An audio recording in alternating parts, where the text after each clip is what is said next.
Soya சக்ஸு எப்படி செய்கிறது பார்ப்போமா. சுடு தண்ணியில் போட்டுக்குங்க. வெஜிடபிள் கட் பண்ணியாச்சு.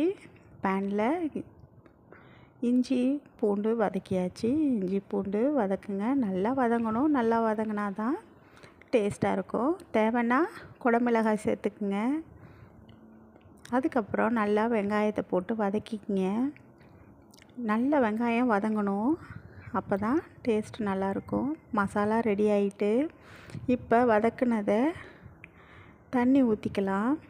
தண்ணி தேவையான அளவு ஊற்றிக்கங்க. தண்ணி ஊற்றினோடனே சோயா சக்ஸை போட்டுக்கலாம். அதை நல்லா வதக்கணும். நல்லா வதங்கின பிறகு நம்மளுக்கு ருசியான சோயா சக்ஸ் சாப்பாடு ரெடி. இதை நீங்கள் சாதம் சப்பாத்தி எல்லாத்துக்கூடையும் சாப்பிட்லாம். ரொம்பவும் அருமையாக ருசியாக இருக்கும். உங்களுக்கு பிடிச்சிருந்தா உங்கள் ஃப்ரெண்ட்ஸுக்கு ஃபேமிலிக்கு ஷேர் பண்ணுங்கள். அவங்களும் இதை சாப்பிட்டு என்ஜாய் பண்ணட்டும். அடுத்த வீடியோவில் மீண்டும் சந்திப்போம். ரொம்ப சீக்கிரமே. பாய்.